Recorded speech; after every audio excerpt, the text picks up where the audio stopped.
I'm the sports professor, Rick Horrow. Welcome to Beyond the Scoreboard, Inside the Mega Events. It's a trillion-dollar sports business, to be sure, and about 50 to 60% of those dollars are wrapped up in the mega events, the championships, Super Bowls, All-Star Games, World Series, Wimbledon, tennis majors, golf majors, NASCAR championships, IndyCar championships, Ryder Cup.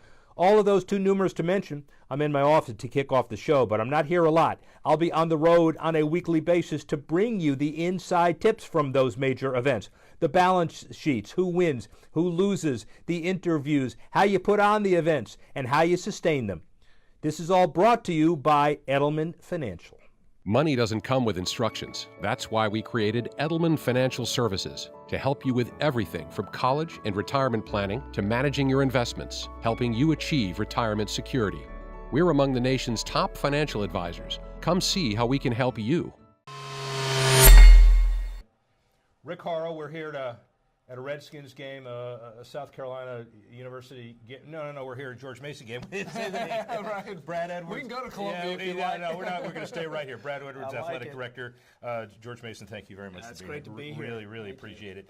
So, And I like my alma mater, by the way. Yeah, and you've been in so many different places, but I know that your alma mater will be back as well. Absolutely. You know, the bottom line from your perspective is a hearty congratulations. You signed a 5-year extension through 2023. You started here in July of 2014. You certainly earned your stripes, but there is a value and a virtue and stability, is there not? Absolutely. And knowing uncertainty is not a bad thing, and certainly in sports and in life. And so it's this is an amazing university. It's one of the fastest growing universities, certainly the youngest in the country to be a Tier 1, your top 100 research universities in America. So it's an amazing university in a great area and a wonderful place to live, and it's obviously in the backyard of the place that I had a great experience with the Redskins. Well, clearly, and you've had the ability to understand sports from a number of perspectives. We'll get into all of them, but let's first talk about the George Mason magic. 4 plus years you've been here. Correct. $20 million in revenue. You've done a deal with Adidas. You did a deal with Eagle Bank that borders on $15 million. You got nearly $6 million in donations. Which came first? How did it all happen? And kind of give me the chronology. Yeah, and some of it and to be truthful, is a little bit of low-hanging fruit. I think the first thing that really happened for us was the Eagle Bank partnership, and they had shown some interest before I got here. The sides were way off, and I felt like a middle ground was really a good place to go, and was in my mind and in my experience was probably more fair value. And so I essentially went to the president, said, if I can get Eagle Bank makes a lot of sense for us. In this property makes sense for them in my mind in this market. If we can get them to this number, can you help me get this through? We have a lot of bankers and on the board and that sort of thing. And so he said, yes. I met with Eagle Bank, and it literally was about a 30-minute conversation. If you'll come here, you have my word that I'll get this deal done. And that was, I'd been here about 6 weeks, and we literally got the deal done like that, and it's been an amazing partnership. And so that and then we just sort of rolled from there. And sort of rolled from there is a lot of money in a fairly short period of time. And so give me your perspective on raising dollars, raising credibility, raising awareness in a very crowded D.C. sports market. Yeah, it really is crowded, but from a higher ed perspective, you got to know who you are, what you add, and the value that you bring to the conversation.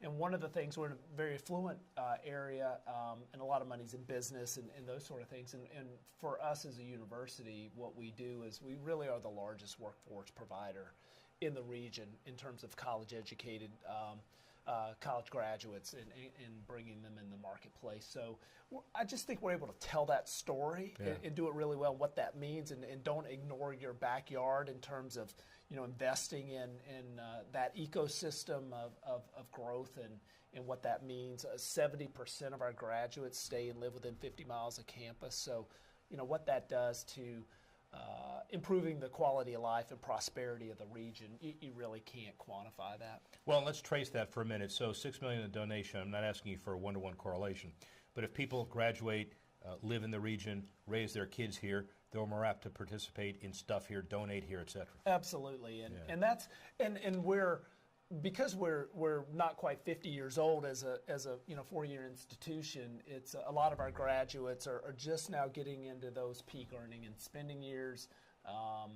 But they are giving back, and our largest groups of alumni are really our youngest, and so it really is that what exactly what you said. They're going to give back. They're attached, and they have an emotional attachment to the university. So your success in dealing with what an AD has to do, a lot of it's based on your, just asking, celebrity as a Redskin, business acumen, prior athletic department experience, or Darrell Green?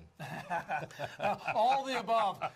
All the above. You have to know what assets you have. You got to bring them to the table. And then you have to hire better people than yourselves. And he's still faster than you, by far, right? I don't know. I think I could take him now because I could mandate a 5-yard lead by the boss. So where I used to work for Darrell, it might be the opposite now. But it's I get to walk in with a Super Bowl ring. Unfortunately, or fortunately, I have a guy in the office that has a Hall of Fame ring. Yeah. And is really. But you tag team very well, I understand. We really do. And Darrell is. You will not find a better ambassador for sport and for your university than Darrell Green. It's just been amazing. So, staying in the boardroom, let's talk about legacy a little bit. It's now been 13 years since the Final Four appearance. But when you look at some of the numbers that people tried to quantify that amazing run in 2006, talked about right immediately after a raise of about $100 million more in revenue, 53 licensees from 38, and on. What do you feel is the lingering effect of that 2006 run? It's absolutely brand awareness. And we've had 2 Nobel Prize winning faculty members here at the university, and the president will tell you, and that's important, and we need more. Did they play in 06? They, if they could have helped us, we would have figured out a way to bring them into part of the conversation, the calculus. But the president will tell you he's amazed at how many times he goes out and somebody brings up the Final Four. It just has that lasting legacy to it, and it had a tremendous impact on the university. We've grown by well over 1,000 students a year since that time, so it really has been hard to.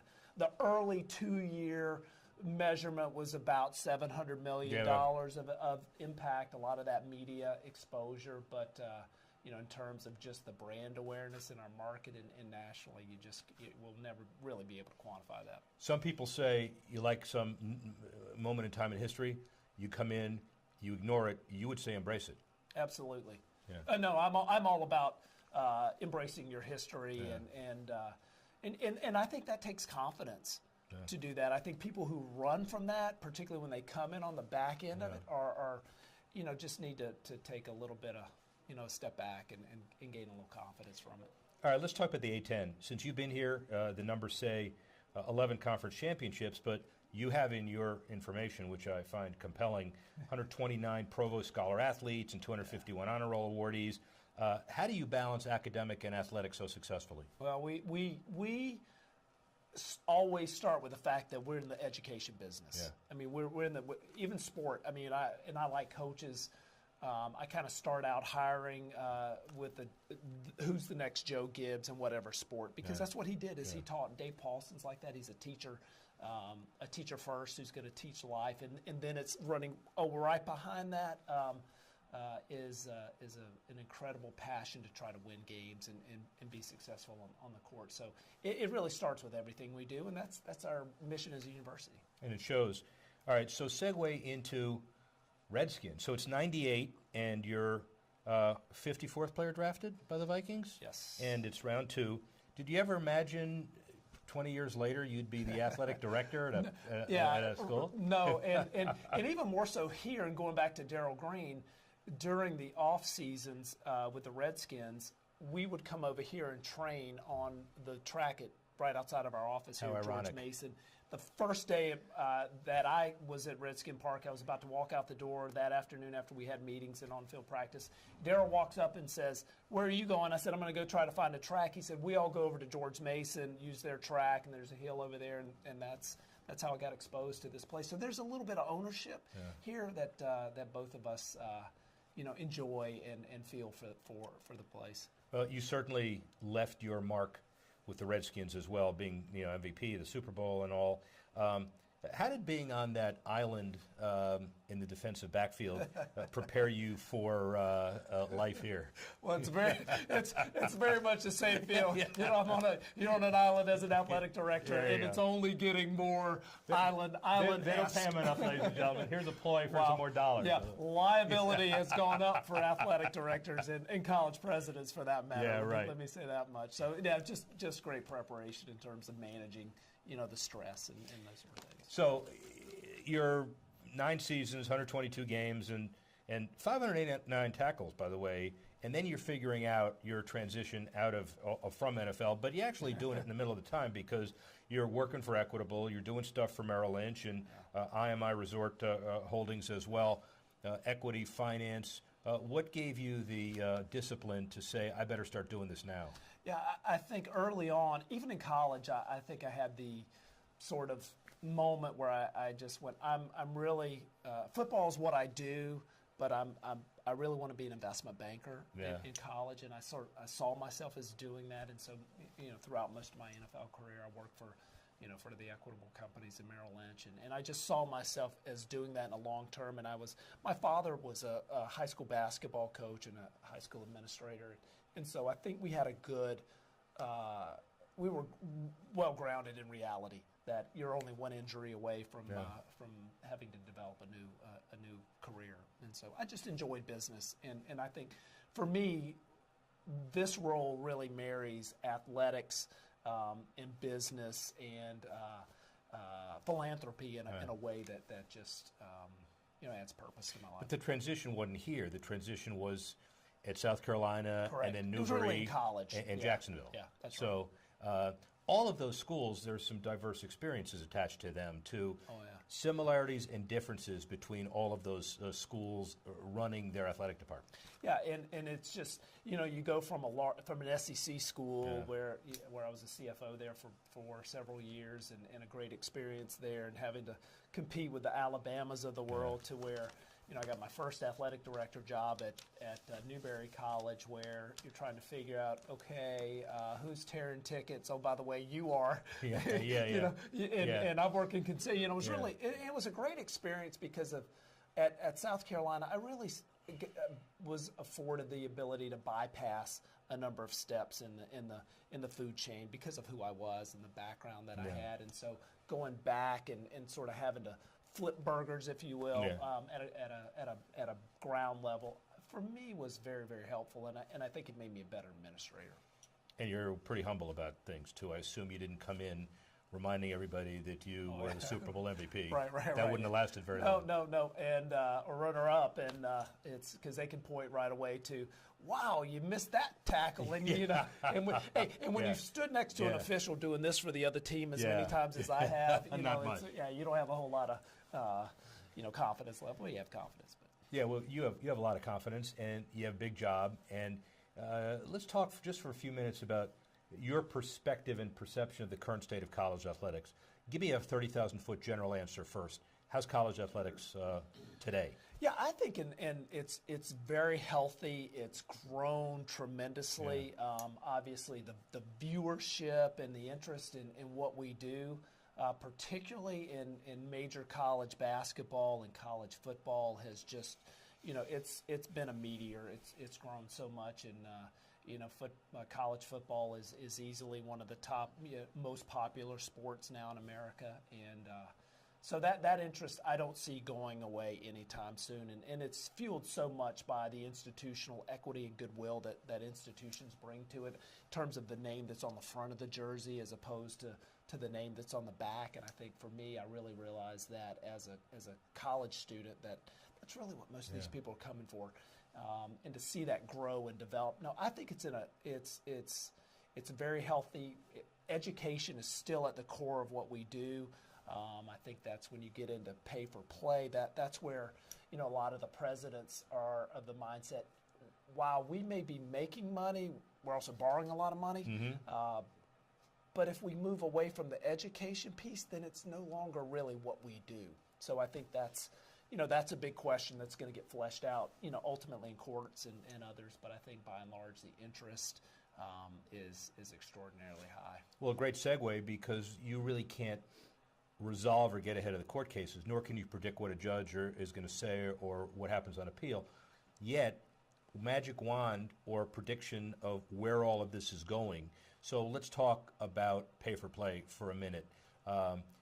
Does that permeate? Does that only happen with Power Fives? Is there a restructuring? Where is this all going? Yeah, none of us really know where that goes, other than we're going to just continue to invest in the experience that college student athletes have, and at a high level, Power Five, non-power, where we exist in the basketball universe here at Mason. Our athletes they really have an amazing experience. I mean, in terms of the coaching, the academic support, the food, the housing, the travel, everything that you're doing for them. It really is it's an incredible experience, and they get to walk away with a degree. And to me, it's a wonderful ecosystem. Well, in that context, let's just talk about the things that impact the Dukes and Kentuckys and Kansases of the world. The whole one and done issue. Again, magic wand. It doesn't affect you as much, right. but it indirectly does. So what's your take? Yeah, I think that ultimately, I've always been of the mindset, because I was a pro and a college student athlete. I've always felt like if you're good enough, you should be able to go pro. Yeah. And, after how many years, or just whenever? I think if you're good enough coming out of high school, you should be able to go pro. Yeah. In football or whatever it is, in basketball, absolutely. And it really affects a few, so few of numbers in college basketball, but we've obviously been, Mark Emmert, the rest of the NCAA has been very vocal about the fact that we would hope the NBA would change that rule and allow those young men to, if they're good enough, to go pro. But if you come to college, here's what we do. Yeah. Here are the rules that we play by, and you're going to walk away from here with a great experience and a lot of relationships and a wonderful college degree. The final basketball question relative to college sports, too, from your perspective, is what is the biggest business issue that you're dealing with as far as NCAA governance is concerned? If it's not pay for play and it's not one and done, what do you wake up every morning waiting to see from the higher-ups? It's really just we're all kind of sitting watching these sort of cases and how they may affect your business model, whether it's right to likeness or pay to play, those kind of things. So, and outside of that, you kind of put that on a little bit of a shelf, and then everything else is thinking about access to capital to grow, and how do I find the next dollar to get ahead and compete with, in a marketplace that's very competitive. The beauty of dealing with a businessman first, ladies and gentlemen, and an athletic director second is his segues are so good. He's kind of next asking the question. I'm running the tall sweep. Yeah, you are. Tall sweep. So access to capital. Are you ever going to bring in football? We haven't said never. Okay. It's what we can't do or won't do is if you build it, they'll come. Yeah. Or allow it to be a zero-sum game on current resources, with our current capital structure here. So if the resources were to show up in a way that were meaningful, for us, we take a look at it. Again, football does so many things for an institution. I mean, even taking into account cancer research, there are very few things that can broaden a university's base of support beyond its current alumni base. Very few. Football has done that, and I think higher ed really owes it a debt of gratitude over the last 100 years for what it's done from that perspective, let alone the hundreds of thousands of young men who got college educations or college degrees from these very elite institutions where they would otherwise never have gotten in. So it's done a lot of great things in that regard, but it is the upfront costs are, in a industry that's as competitive as telecommunications, as energy, or anything else. It is no one's taking their foot off the gas at the highest level. And then from your other perspective, what kind of obligation or responsibility do you have to field as many men's and women's sports as you possibly can and show a diverse series of options for your students? I mean, and that's one great thing about what we do is that we are in an arena of diversity where we get to interact with people from all different walks of life, socioeconomic backgrounds and races and places, countries all over the world, and it is something that I've always valued and found very very rewarding. So, we're not at this point, because of our business model, we're not really looking to grow our number of sports. We're looking to make the ones that we have more competitive and provide a better experience for the student athlete. Good answer, right answer, I'm sure. But the bottom, and that's the only way you could deal with the situation, by keeping an open mind. And I guess the final really important thing that I'm sure viewers are going to want to know, you Redskins, it's probably the only team in the league that has two wonderful defensive backs who went on to be athletic directors at respective institutions, you and Mark Murphy. So I have to ask you, are you a better administrator than Mark? Absolutely. Okay, good. Was he a better defensive back than you? No. Okay. Good. Well, and then we have Todd Bowles in the middle by of the way. us. Yeah, well, this is going to Green Bay tomorrow. I just want to tell you. Mark was amazing, and when I got the job here, I immediately got a note from him that said, "When are you adding football?" Yeah, Exclamation mark. I want to play you tomorrow. Yeah, he's great. And then the final question for you personally, you've done such a great job here short term, and then you just signed a long-term 5-year extension. Hypothetically, if an NFL executive job popped up, would you even consider it?